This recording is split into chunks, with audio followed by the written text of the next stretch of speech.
The 1619 Project, everybody has heard about the 1619 Project. And as I said before, Donald Trump led an attack on the 1619 Project. And then he created, when he was president, he created the 1776 Commission, the 1776 Commission that put out a non-historical, ahistorical view of history. Luckily, President Joe Biden disbanded the 1776 Commission when he became president, and he took down that report that they had at whitehouse.gov. All right. But what a lot of people don't know, and I've done some presentations in the past before about this, much of what we've been told about Virginia's first Africans, August 20th, 1619, is wrong. Okay. And contrary to popular belief, African people were here in the land we call the United States of America, going back at least 51,700 years ago. Now, this is not saying Native Americans didn't exist, anything like that. No, that's not what I'm saying. I'm saying there were African people here before the people who we call, there were African people here before the people who we have been taught to call Native Americans. All right. We'll get to that in just a minute. So this is a historical marker at Fort Monroe in Virginia, and it notes the arrival of the first Africans in Virginia. This is from the Virginia Department of Historic Resources. There's a good article from VirginiaMercury.com from August 11th, 2019, called Much of What We've Been Told About Virginia's 1619 First Africans is Wrong. Much of what we've been told about Virginia's 1619 First Africans is wrong. And, you know, when we had that 400 year anniversary in or commemoration in 2019, I did a series of interviews with Dr. Leonard Jeffries, Professor James Small, Dr. Wade Nobles, and Dr. David Imhotep. Okay, so those are on our YouTube channel, Michael Imhotep. I'm going to dig into our archives and edit those and rebroadcast those also, because I have hundreds of shows that I've done over the past 14 years that I've been doing the African History Network show. Some interviews I've forgotten about. Some topics I discussed that I've forgotten about, and I go through and see the videos on YouTube or on Blog Talk Radio, etc. In my archives. I was like, wow, I totally forgot about that. But most of them I do remember.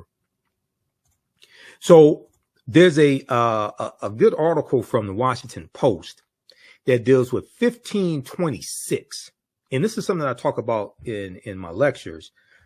How people will talk about 1619, but they won't discuss 1526 because the Spanish were taking Africans into the territory we call South Carolina and Georgia, the South Carolina, Georgia area, 93 years before 1619, 93 years before 1619.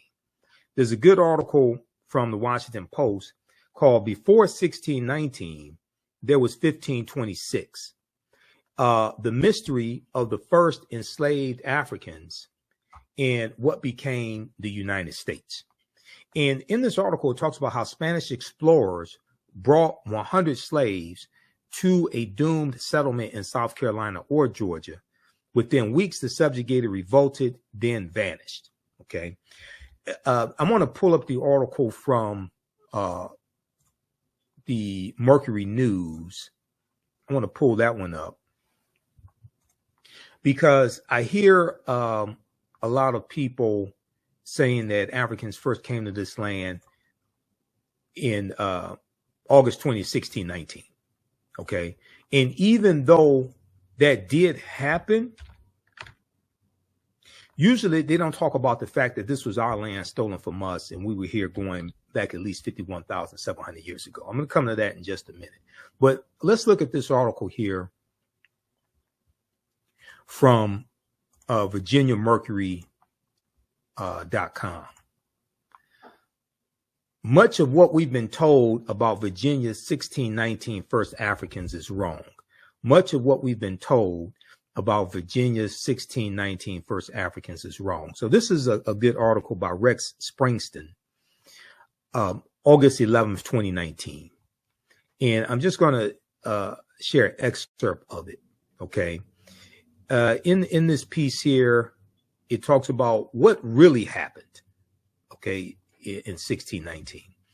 In late July or early August that year, historians say 2 English privateers, pirate ships, little more than pirate vessels, but operating with government sanction, attacked an overcrowded Portuguese slave ship en route to Veracruz in the Gulf of Mexico and stole about 60 enslaved Africans.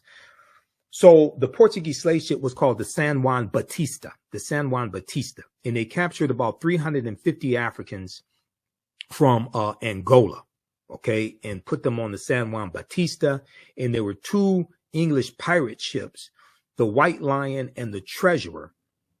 They're going to hijack the San Juan Batista and take about 60 African captives. Okay, about a third of them had died on the brutal voyage. About a third of the 350 captives had died on the brutal voyage. In late August, one of the English ships, the White Lion, Lion, the White Lion, showed up at Point Comfort at the mouth of the James River in present-day Hampton, Virginia, and sold perhaps 30 Africans for desperately needed supplies. So it would say 20 and some odd. So around 20, maybe 30, but 20 and some odd Africans. Was that the beginning of slavery in the New World? No. Historians say the Spanish had enslaved Africans in present-day Latin America for more than a century. The beginning of slavery in what became the U.S. Was this the beginning of slavery in what became the U.S.? No. The Spanish took enslaved Africans to a settlement in the present-day Carolinas in 1526. Okay, the Georgia, South Carolina area in 1526, as I just stated. That's 93 years before 1619. These African slaves rebelled and the settlement failed. Also, the Spanish took African slaves to St. Augustine, Florida, which, unlike the Jamestown colony in Virginia, still thrives. That was in 1565. Okay. And we know that you had Africans being taken into Bermuda in 1616, which was an English colony. It turns out that enslaved Africans were taken to English-controlled Bermuda, part of North America, in 1616. So that's 3 years before, even though that's not part of the contiguous United States, but that was an English colony. That's 3 years before 1619. Okay, so read the rest of this article as well, and we deal with this in the class. Much of what we've been told about Virginia's 1619 first Africans is wrong. The other thing that a lot of people don't understand is that codified slave laws did not exist in any of the 13 colonies, or what would become the 13 colonies, in 1619. Okay, codified slave laws didn't exist then. If you look at one of the books we use in the class is Before the Mayflower by Lerone Bennett Jr. And I think I have it in this presentation here, the page 40 from the 6th edition of Before the Mayflower. And if I don't have it, I'll pull it up. Let me see here. Where is that? Okay, it's later in the presentation right here. This is from page 40 of Before the Mayflower by Lerone Bennett Jr. Okay, and then you have to understand Bacon's Rebellion also to understand this, and we deal with Bacon's Rebellion in the class as well. And actually, let me show you this here. Okay, I have it. I forgot that I have I scanned this and have the PDF. So this is what I show you in class. I'll show you. I'm gonna zoom in. I'll go through this again. I'm gonna zoom in on this. Okay, so you should be able to see this better. Sorry about that. Okay, so this is from page 40 of Before the Mayflower by Lerone Bennett Jr., 6th edition. Okay.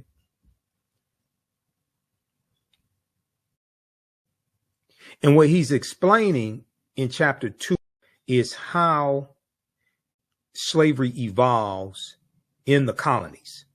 And the way that we think all of this evolved and happened is different than the way it actually happened. He talks about working together in the same field, sharing the same huts, in the same situation, and the same grievances. The first Black and white Americans, aristocrats, accepted. The first Black and white Americans, aristocrats, accepted, developed strong bonds of sympathy and mutuality. They ran away together, played together, and revolted together. They revolted together. That's Bacon's rebellion, for instance, in 1676 in the colony of Virginia. They mated and married, siring a sizable mixed population. In the process, the Black and white servants, the majority of the colonial population, created a racial wonderland that seemed somehow un-American in its lack of obsession about race and color. There was, to be sure, prejudice then, but it was largely English class prejudice, which was distributed without regard to race, creed, or color. There were also, without regard to race, creed, or color.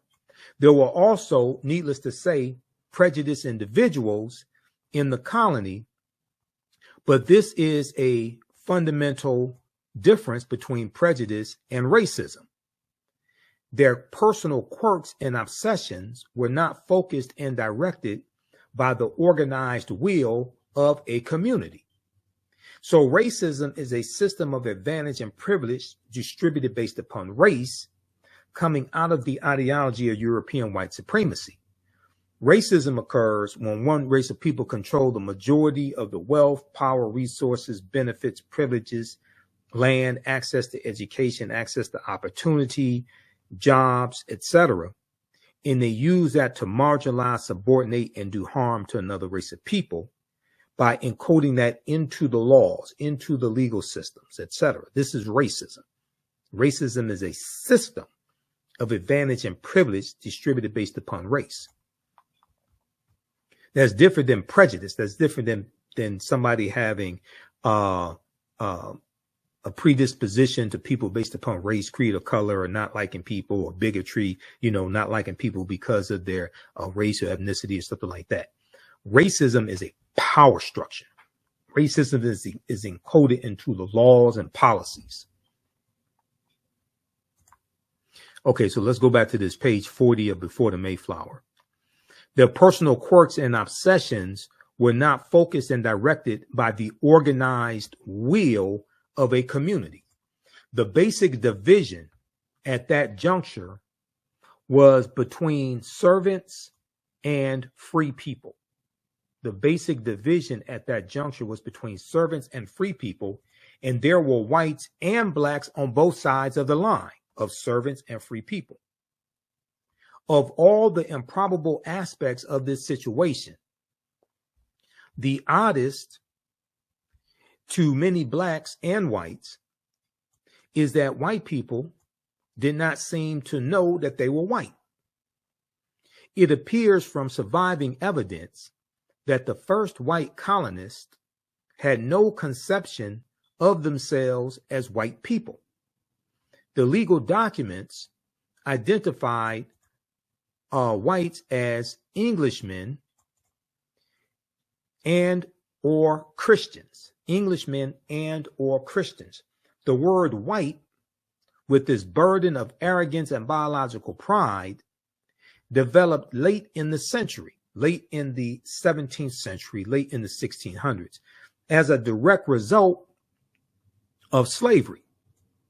and the organized debasement of blacks. So this is going to be after Bacon's Rebellion of 1676. The same point can be made from the other side of the line. For a long time in colonial America, there was no legal name to focus white anxiety. The first blacks were called blackamoors, Moors, Negers, and Negars, Negers, Negers, and Negars, Negars, okay?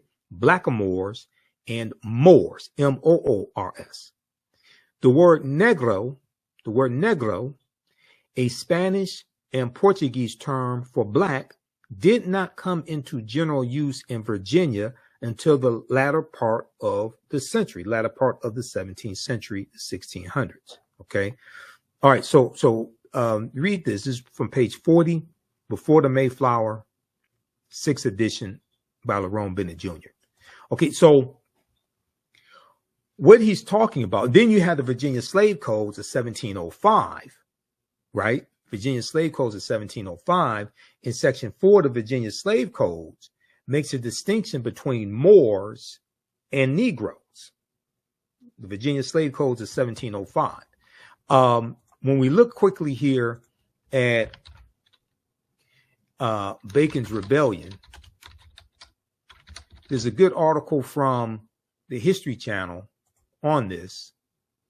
And it deals with, and I've talked about this in my classes as well, it deals with them burning down the town of Jamestown, Virginia. So if you look at this article here, why America's first colonial rebels burned Jamestown to the ground. How many people know this history? Why America's first colonial rebels burned Jamestown, Virginia to the ground. Bacon's Rebellion was triggered when a grab for Native American lands was denied. This is from October 10th, 2023. It was updated, originally August 2nd, 2019, by Aaron Blakemore for history.com. Excellent article. Okay. And here's a depiction of them burning Jamestown, Virginia to the ground right here. Okay, so very briefly here. A lot of people in this group have shot. Okay, so very briefly here. I'm going to skip over some of this. It talks about Nathaniel Bacon. So long story short, what was happening is you had the tobacco plantations in the colony of Virginia, and the white indentured servants and the African and the enslaved Africans, they were both being exploited by the same people. Okay, and the poor whites, all of this, they were both being exploited by the wealthy plantation owners.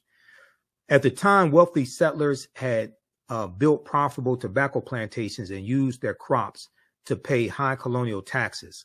But for poorer Virginians, times were lean. Only people who owned land could vote, and the indentured servants and poor Virginians who did not felt disenfranchised. Poor farmers had been hit hard by falling tobacco prices, and many on the borders of the colony's frontier wanted to expand westward. There they faced threats from Native Americans intent on protecting their ancestral lands.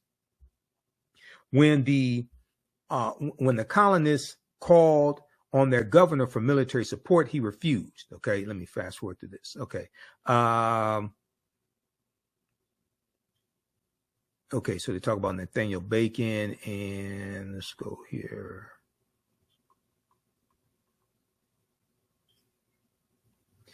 Bacon declared a rebel by Virginia governor.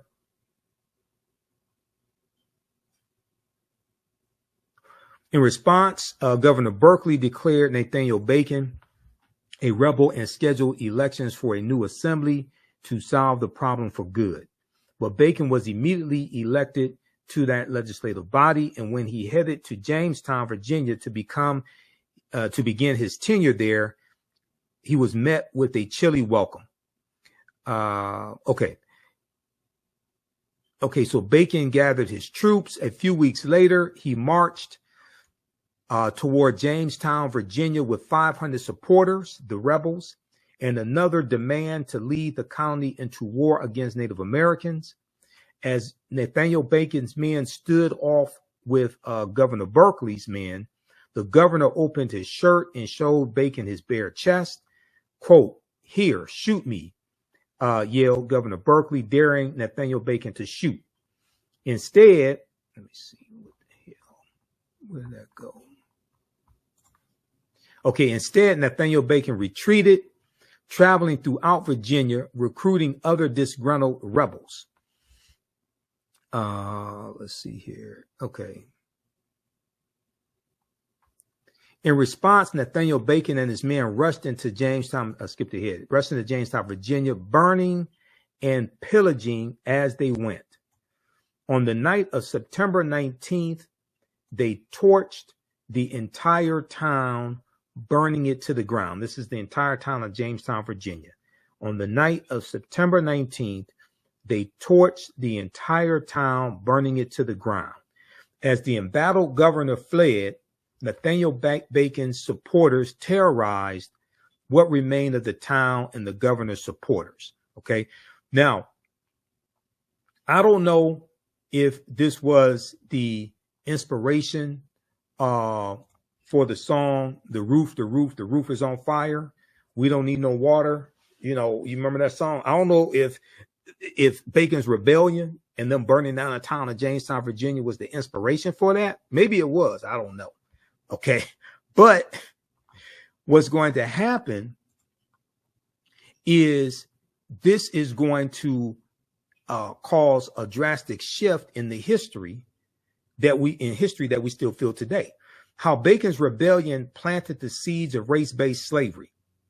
In the aftermath of the rebellion, white planters reacted with alarm to the anger they had seen among the Black Virginians who had joined Bacon's rebellion, because they realized the white indentured servants, poor whites, enslaved African Americans, free African Americans, they all realized that they were being oppressed by the same people, the wealthy elite there in Virginia, the tobacco plantation owners. They realized they had a common enemy, and they all united against their common enemy.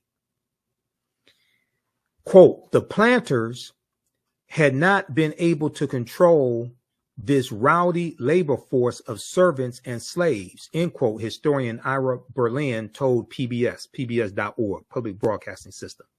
But soon after Bacon's rebellion, they increasingly distinguished between people of African descent and people of European descent. They enact laws which say that people of African descent are hereditary slaves. So it's going to be after Bacon's rebellion that they're going to institute what we call chattel slavery, in that you are enslaved for perpetuity. Prior to that, as I stated earlier, codified slave laws didn't come into existence until 1641 in colony of Massachusetts. Okay, and then other colonies are going to adopt it. You know, and prior to that, you were an indentured servant for 3 to 5 years, something of that nature, right? So this whole thing is going to evolve. Bacon's rebellion is going to expedite this, and it's going to cause a shift. And then you're going to have the Virginia slave codes of 1705. Okay, now planters feared that their white indentured servants could do. They feared what their white indentured servants could do, so they slowly eliminated the system of indentured servitude, relying instead on enslaved Black people, enslaved Africans, to work their plantations. Also, in about 1680 in England, the economy in England improves. So there is a declining amount of people willing to come to the colonies to enter into indentured servitude as well. So you start having a labor shortage. Okay. So now they're shifting more towards African people for slave labor, and they're developing more laws surrounding slavery. Planters feared what their white indentured servants could do, so they slowly eliminated the system of indentured servitude, relying instead on enslaved African people to work their plantations. Backlash from Bacon's rebellion is credited with helping kick off the racial distinctions that defined the colonies and the United States that followed. And we're still dealing with the consequences of the backlash to Bacon's rebellion to this day. Okay, read the rest of this article here. Okay, why America's first colonial rebels burned Jamestown to the ground. Okay, this was Bacon's rebellion. The article could be subtitled "The roof is on fire," you know, but I guess they didn't want to. I guess they didn't like that title. I told them that's what you should call it, but I guess they didn't like that. So it is what it is. Okay. All right. How's everybody doing? Give us a thumbs up. Give us. Did you know that the Washington Monument is based upon an ancient African structure called a tekken that comes from the mythology of Asar, Arset, and Heru, who the Greeks called Osiris, Isis, and Horus? Did you know that the panther deity Bast in the movie Black Panther and Wakanda Forever comes from an ancient African deity, a neter in ancient Egypt, ancient Kemet, called Bastet? Did you know that there were 17 pyramids found buried underneath Egypt around 2011? Also, the city of Memphis, Tennessee. What's the relationship between Memphis, Tennessee and Memphis in ancient Egypt? I'm historian and national political commentator Michael Imhotep. Be sure to register for my new 12-week online history course, Ancient Kemet, the Moors, and the Ma'afa, Understanding the Transatlantic Slave Trade, what they didn't teach you in school. Kemet is one of the original names for Egypt. We deal with thousands of years of history and what leads up to the transatlantic slave trade taking place. Did you know that the word Wakanda is a real word? We find it in the Kikongo language, which is a Bantu language, but we also find it in the Omaha Ponca and Sioux Indian Native American languages.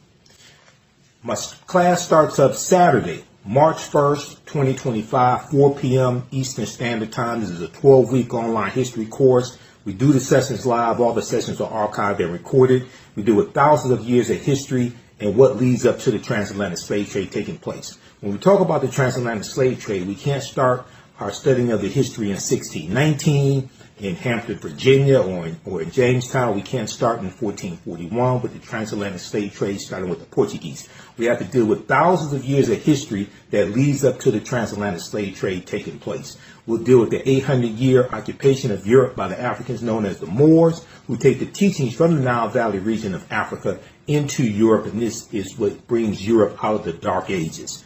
We'll talk about ancient African empires, whether we deal with ancient Nubia, whether we deal with Kush, Kemet, Mali, Songhai, Ghana.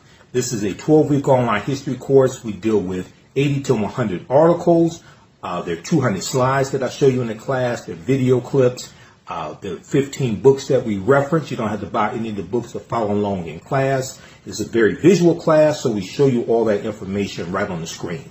The class is PG-13 as well, so you can use this with your children. Download my lesson plan from my website, AfricanHistoryNetwork.com. Register right now. Right now, it's correct strong behaviors, not over till we win. Wakanda forever. AfricanHistoryNetwork.com. We'll see you in class. Peace. Support the African History Network, $ the AHN show, through Cash App, through PayPal, paypal.me/, the AHN show. Here's our QR code for Cash App right here, the bottom of the screen. The information is also on our website, AfricanHistoryNetwork.com. You can register for the online classes that I teach. We do the classes live. All the sessions are archived and recorded. So you can go back and watch it anytime. You don't have to join us live in the class. And then you can download you can order my DVD lectures and digital downloads of my presentations as well. So that all will help you and help us as well. Yeah, we know African American History Month is coming up also. Follow us. I just shut down I just deactivated my TikTok account because I ain't doing TikTok. I don't know if I'll go back to it. I'm not sure. But I have downloaded Fanbase, so I'm setting up Fanbase also.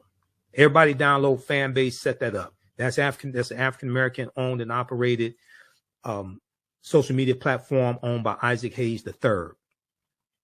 Okay, so you can support us here. Register for the online classes I teach Saturdays, 4 p.m. Eastern Standard Time. Register right here for it. You can do a debit card, credit card, or PayPal. Download our class lesson plan here. We have our Cash App right here, $ the AHN show. So if you type it into Cash App, type in the full tag, $ the AHN show, SHOW, because there's some fake ones out there, and they'll come up before you type in all of it. Okay. Ours, it will say Michael, and it may show my picture there. Okay. So we have a QR code here, and this shows it also right here, this graphic here. And then paypal.me / the AHN show through PayPal. And I know through PayPal, you can set it up for a recurring contribution if you want to. We definitely appreciate that as well. I can't remember if you can do that, set up for a recurring contribution through Cash App. Okay. All right. Look, we have to get out of here. Hopefully you learned a lot today, because this is a lot of work to put all this together. Hopefully you learned a lot today. Remember, at the African History Network, we focus on educating, empowering, and inspiring people of African descent throughout the diaspora and around the world, because right now it's corrects wrong behavior. It's not over till we win. Wakanda forever. And